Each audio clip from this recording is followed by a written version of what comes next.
Thank you very much for that, Eva. And it's very interesting the way you... I'm just going to maybe start the question and answer session with just two questions to kick it off. And then hopefully there'll be questions from over there. I can't find a word for it. There you go. But it was interesting that in one of the things that Eva raised, which goes back to perhaps Bronwyn's distinction between price and value, is how when you occupied or squatted the film school and created such an amazing cultural activity and atmosphere in that part of the city, that you weren't aware, so to speak, that it gave rise to a gentrification. And as you were describing this and the relationship also that you had with the government, so the government provided support for you, or acknowledged or looked at your activity as a positive thing. But actually, what they were getting from it was a rise in, for example, property prices. And so the value that they were after was extremely different from the value that you, as a collective, were trying to propagate.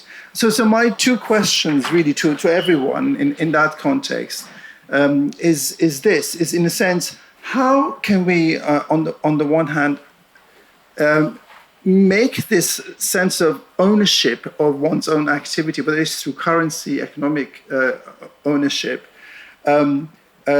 kind of much more widespread, okay, so that it doesn't just become solitary or isolated events here and there.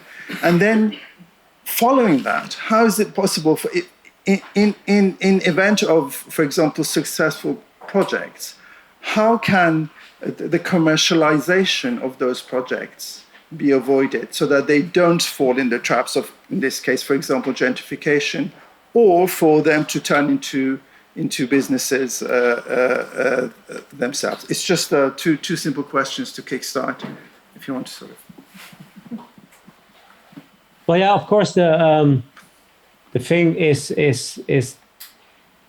what is very positive about our case. I mean, we didn't know that gentrification started in the time.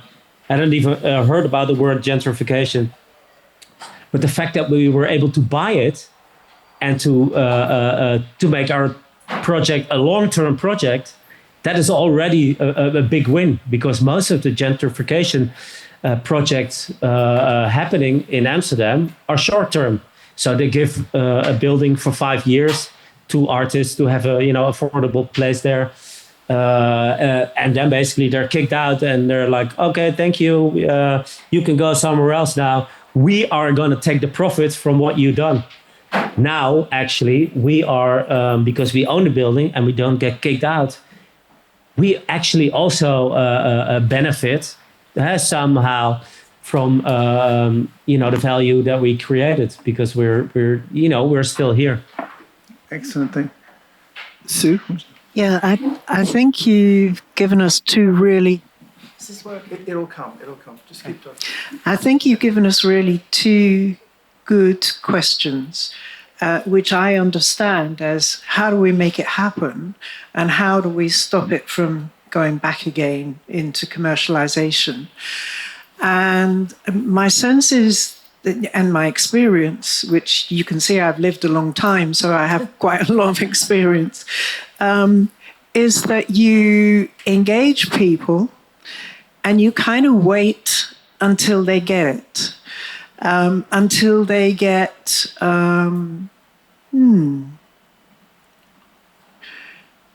connected in a way that it gives them something.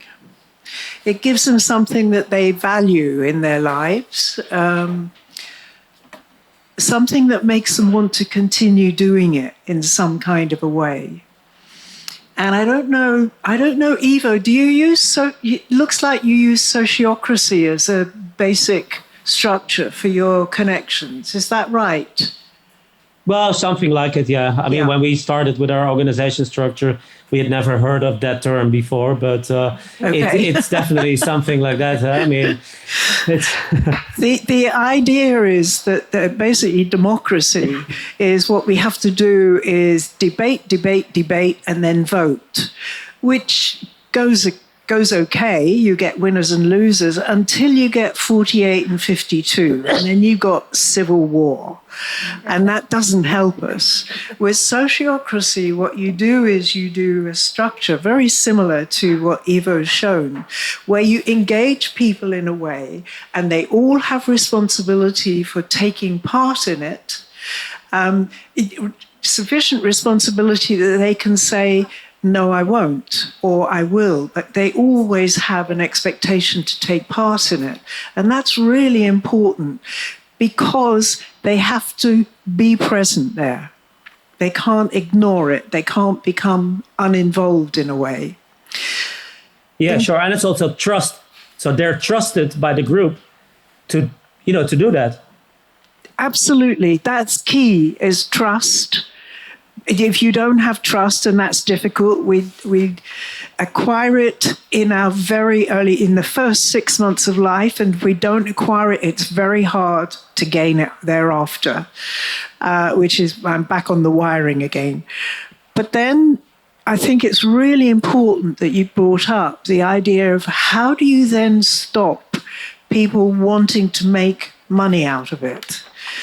And my sense is at the moment, and I don't know, because basically we're going to have to create it ourselves, is to help people understand how financial systems function. Because most people believe there's some kind of justice in our financial systems. They actually believe they're government-led. I think we need to look at, so we can see some of the reality of it, and then learn from that, and that will take time. Bronwyn, I was wondering, in that context, you spoke about moving from the transactional to the transformative. Yeah. And I was wondering, in that sense, given your global experience as well, working with businesses and governments, so on, so how can the transformative, or do you think the transformative can actually have some kind of a productive relationship with those institutions, and is that important? Well, it does already. This is the disconnect in our global economy. I mean, I'm sure you've seen the famous chart in terms of price increases of consumer goods and how the things we need, food, water, energy, healthcare, housing, education, all get expensive over time, and things we don't need get kind of cheaper over time. And because of that, and also because of the productivity gains and things that are getting cheaper over time, things like entertainment and technology and politics and finance and insurance, they attract more investment. And they attract more investment, and we therefore start to believe that they are actually worth more than the things that we actually need, the things that we actually want. We forget which is the function of what, right? So we forget that without the things that we need, there is no fantasy fire economy of finance, insurance, and all of those sorts of things. And then instead, the world of finance, insurance, economics is supposed to actually support the real side of the real economy, the things that we do need, the things that are actually ends as opposed to means, right?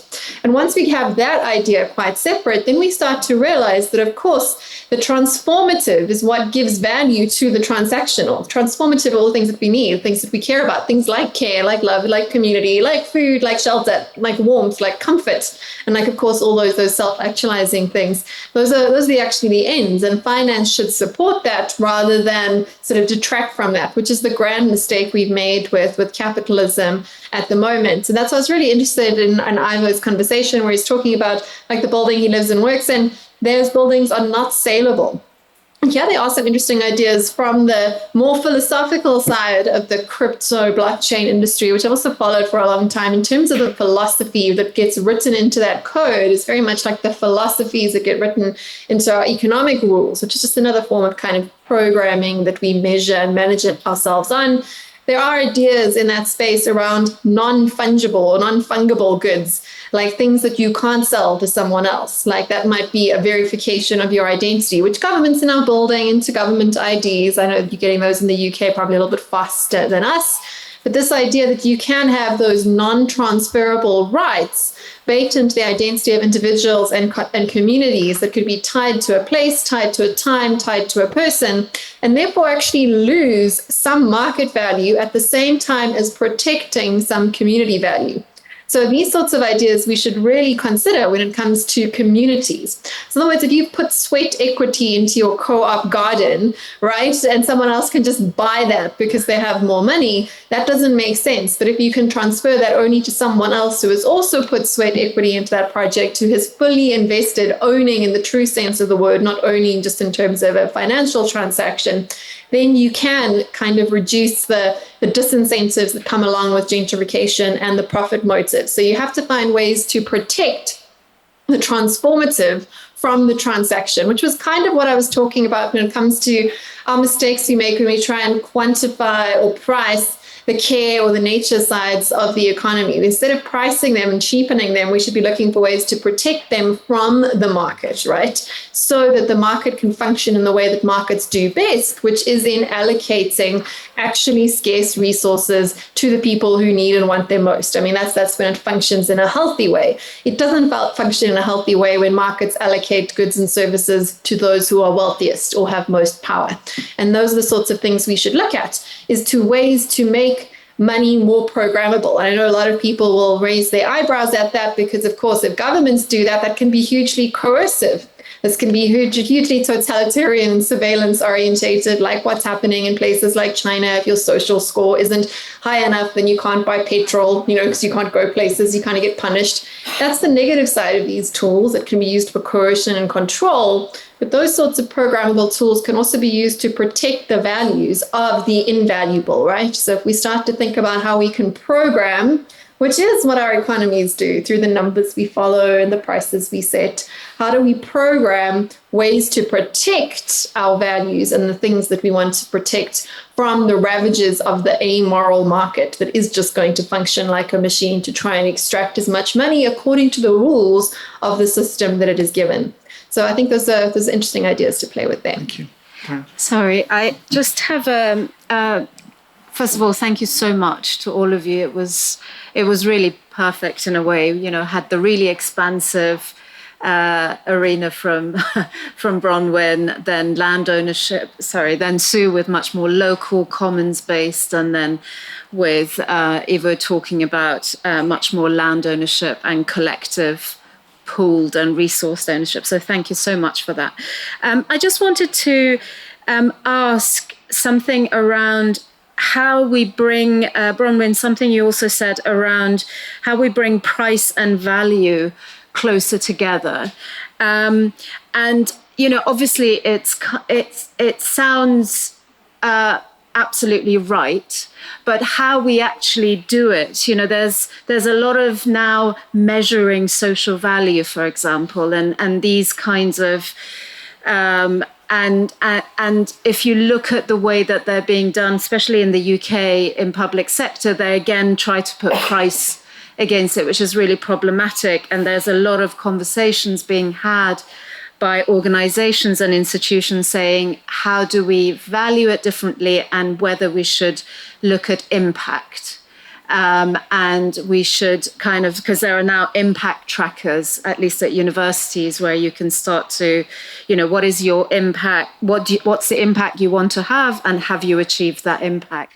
And I just wondered, is that a discussion out there? Like we start to look at impact and what people actually change and achieve rather than always reducing it to pricing. Yeah, so that is, of course, hopefully how I framed it is to start with saying, is this something that should be priced at all, or should it be protected from pricing? Like this is the question of if it's valuable or invaluable. And secondly, then, should things be priced? If they are being priced, are they being priced comprehensively to cover the full set of both public and common goods and bads that fall into that price? And we do a very bad job of that, even on our market goods, by cheapening the price of destruction in terms of setting carbon credits too low, and also cheapening the value of intrinsic value that's or collective good that can come from various different projects. It's also underpriced quite often. So firstly, some things shouldn't be priced and shouldn't be marketized and should be protected. And that's what governments and communities and cities really should do, is try to protect those commons. It's like saying this park cannot be built on at any price, right? So you've got to extract it from the market and say this is a public good that no one can touch. And we should do that with more intrinsic values too. But then when it comes to pricing, we're making a lot of mistakes in terms of undervaluing a lot of the things that aren't easy to count. So we focus on things that are easy to count and therefore end up missing the bigger picture. And that's where challenges with things like measuring impact come into play, in that the measure or the yardstick kind of then becomes the target as opposed to the starting point, right? So it's almost a case of, in some cases, it doesn't make sense to try even have a parallel pricing system. We'll still fall into the same traps as the pricing system if we aren't very clear on what is the transactional and what is the transformative side of each equation, if that kind of makes sense. So when it comes to things like impact tracking and everything, very quickly they can turn into saying we've done the thing and seeing that as the minimum instead of the maximum. So other ways to do that are, instead of setting sort of trackers that become targets, you start to set protocols that kind of say we want more of this and less of that. So rather than setting objective metrics, which is what a pricing system or any sort of index or measurement system tries to do, and instead have more variable kind of ways of viewing success, which should still be monitored and measured, but should be measured on quite often on a more relative and much less absolute basis. And these were sort of ideas that came out from the founding days of the World Wide Web, before it was the internet in like the 1970s. This idea that trying to put rules or to codify really complicated things that we can't actually codify and program leads to kind of trolley problems or more utilitarian ways of looking at the world. Whereas when you try and like govern the things that you want more of according to protocols, like, you know, we want more flourishing, we want more inclusion, we want more of those sorts of things, and you leave those parameters a bit broader, you can often end up nudging the world, and I hate to use the word nudge, but end up sort of encouraging the world towards more of what we want in general and away from the things that we don't want in general. When we try to specify those things, it's often when we fall down, because we specify only that which we can turn into a price or a transaction or a metric or a measure, and then we miss so much of the real value. So I think that's kind of how I would look at it. But there are lots of projects that are trying to explore the space, sometimes with more success than others. And unfortunately, I think most of them have erred on the side of trying to price things and trying to create a very complicated problem down to a very simple number, which loses a lot of the nuance and value we're trying to protect. Thank you very much, Bronwyn. I'm going to open it to the audience if there are any questions. Yeah, can I just borrow that?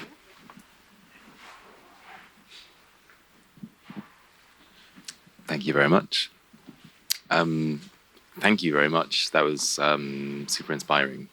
So on the thing of how do we value our invaluables, I find it really interesting that the public sector, to be able to account for how budgets are spent, how grants should be given, they accidentally or purposely force communities or the commons or the common sector, as we maybe should start speaking, to act as if it is the private sector, to account for itself in the same way, to create balance sheets, to create businesses, call it a company, legitimize it as a company. And then we start to fall into the trap of, well, what things cost, and how then do we account for those things? You know, how do we account for someone having a hand on the shoulder when they're having a hard time, and what it does for the rest of their day, their week, their life, how they respond to other people? How do we account for sharing a lawnmower or a sewing machine? What money do those people spend on other things because they haven't bought a sewing machine? And so we get into the trap of labeling these things, putting money down or a value down on it, when that value is actually far, far greater, and it doesn't stop, it continues. And the same goes for the environment. We take some trees, then what is the debt that we've created? It's not just those trees and the value of the timber, it's all of the air and the oxygen, the ecosystem that is permanently affected. I think I had a question at some point, but I ended up rambling, as I often do. I think my question was trying to get at how do we then start to kind of create these systems where we don't need to just list lots of things in our intangibles and put our own assumed value to it, because no one looks at your intangibles on your balance sheet, or they try to ignore them one way or another. If you ever try to do it, I have. What kind of system do we want to be able to monitor? If the Commons needs to be able to monitor itself and report on itself and have that authorized by a higher authority, then how do we start to do that when actually it is an entirely different game that we're playing? Absolutely, no. Right. Sue, do you want to? I think this is really important, partly because we don't know, but mostly we need to find out. What I think is important is that we look at it from a completely different place. And what we do is we don't look at it in terms of measurement. We look at it in terms of process. Who's involved? And how do we assist them to learn that they have that responsibility? We have increasingly learned we have rights, and we're beginning to, check on the table and say, we've got rights, but we have responsibilities as well. So how do we work with that, create a way of being with each other that allows ourselves with some kind of what are called like integrity skills?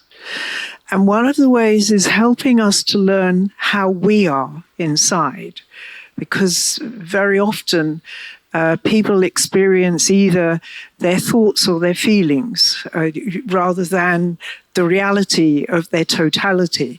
And we've had to learn that. We've had to kind of separate it out, this pretense that there's social, mental, and physical health. Yeah, the reality is it's all involved.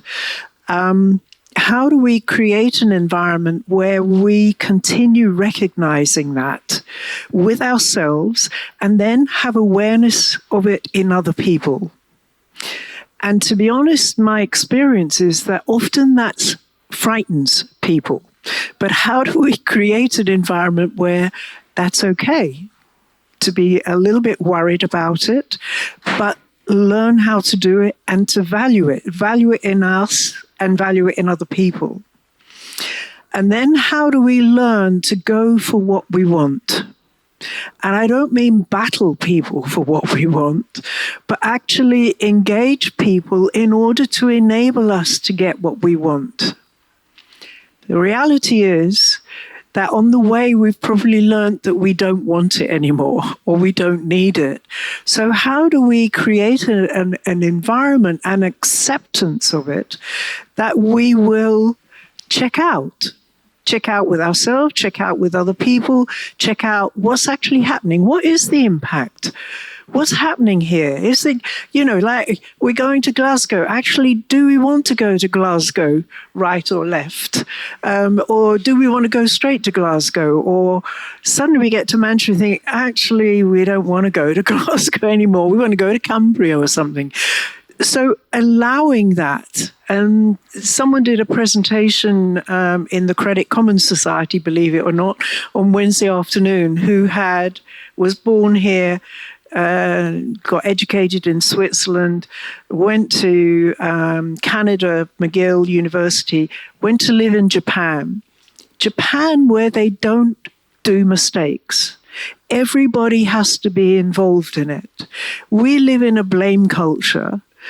So how do we slowly but surely, first of all, take responsibility for ourselves in that, then enable others with, for want of a better word, love and recognition of what they're going through, and then jointly move that forward in some kind of a way. And sociocracy is a way which started with Auguste Comte in 1880s, and then in Rotterdam was developed with Gerard van der, forgotten his last name, whatever. How do we learn those ways of being together? And sadly, that isn't the public sector. It's not schools. It's often not community organizations where they're, charged excitedly with becoming a chair or a secretary or a treasurer. How do we actually create those environments? And how do we keep ourselves motivated and supported to do that? Great, thank you very much. Are there any more questions? Yes, do you have a question as well? Yes. Maybe we'll have the questions together. I mean, we hear all the questions because we have limited time, very limited time, and then we can, so perhaps if you... Okay. This lady was first. Okay, fine. Sorry. Would you mind passing the microphone? Thank you. Thank you very much. I was really interested in the Amsterdam experiment. I just wanted to have an idea about the age groups which are really sort of covered about such an alternative. I mean, if people want to start a family, or if they are at the end of life, if we want an inclusive society, we need to think about groups of people who are in a different predicament, maybe in terms of their housing. So I'd like to know what you do with that. The other thing is, in my profession, I'm used to key performance indicators, which track input, outputs, outcomes, and impact. I don't think there is anything wrong with that. It's called the logical framework analysis that is prevalent in international development. And it's up to then the person to find performance indicators that are sensible for the project. It gives you an amazing discipline to go with this sort of thinking. So you can go for qualitative data, and from your baseline, you track things that are actually qualitative if you choose to. It doesn't have to be numerical. Okay, thank you. Can we have your question as well, so we can... Thank you. Hi. So I don't think that we can prevent this to be turned into some kind of business model. It will be, but there will always be, it will attract different people and different situation. Now, the question to me is also how we can engage with.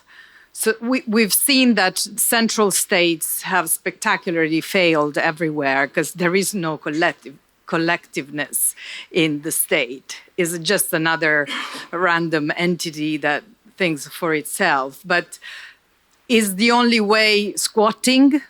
Because this is the question. So if we can create a system which are our ways, because we need to engage, whether it's state or private, those places, those buildings are owned by somebody or someone or some. So can we develop something that is alternative to squatting, or is that, the only way we can go through? There is no squatting anymore. Exactly. But, how do you engage with that? And I was also curious to know from Ivo, how many people were at the beginning in the 301 collective, and if there are any permanent residents, or if there is a rotation, or how does it work? Great.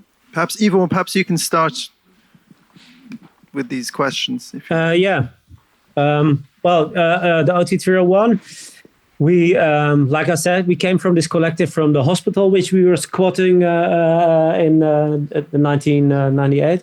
there we formed a collective which went from 10 to, I don't know, 130 people. Then when we moved to the OT 301, we had to shrink down because we didn't have enough space to accommodate everybody. So if you would look at the organization of the OT 301, then there is like 27 official members within the organization. But a member can also be a collective again. So a member doesn't mean it's one person. A member can also be 10 persons sharing a space. So if you look at the collective of the OT 301, there's 27, say, if you would have to vote. I mean, we would always go for consensus if possible. But if voting is necessary, then there's 27 votes. And one vote, for example, say the concert space, that's a collective running it. That's maybe 50 people involved.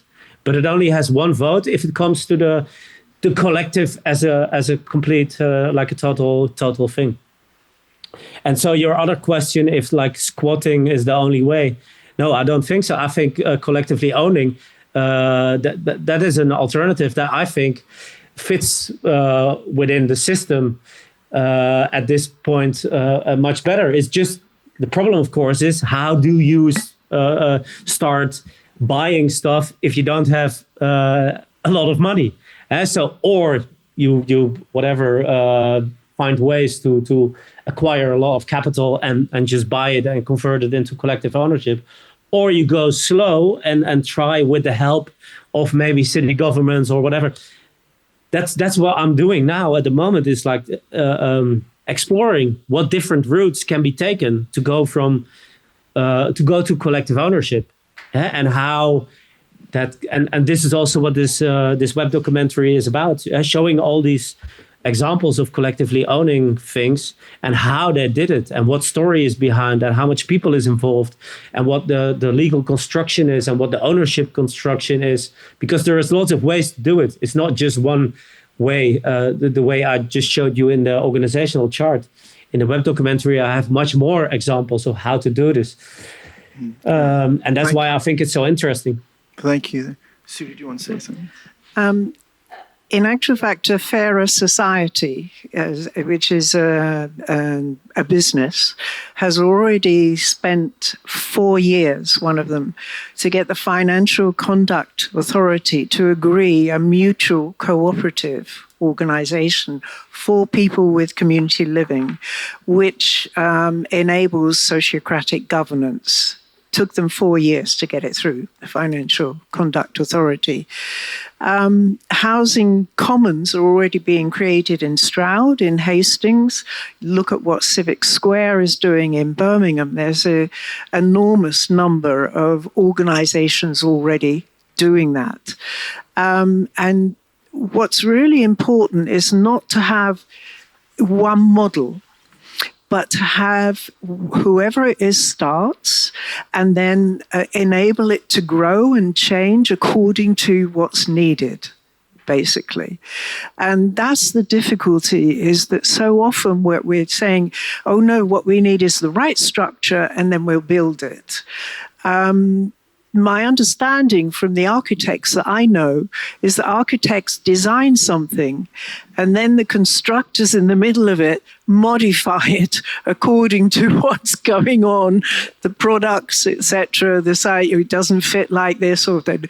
So that in a way, that's the model that we need, is to start with a vision and then let's see how we grow it. Yeah, I just wanted to, I don't know, it's the intergenerational question that you were asking. I mean, Ivo, you can maybe very briefly say if that is something that you've designed. I can just tell you in terms of our, like, organizational systems that the collectives that I'm involved in, we are thinking about that succession planning and how do you do mentoring for the younger generation to kind of, it's what Sue is talking about, the rewiring of getting into that system, and then the needs of the elderly people becomes different, not just, this is in an organization, not just in terms of care, but also in terms of needs of where they want to be in their careers or where they are in terms of experience. So there are very different conditions. And I think those different conditions need to be designed into the organizational system of planning. But Ivo, do you actually deal with that actively, or is it just that people are there?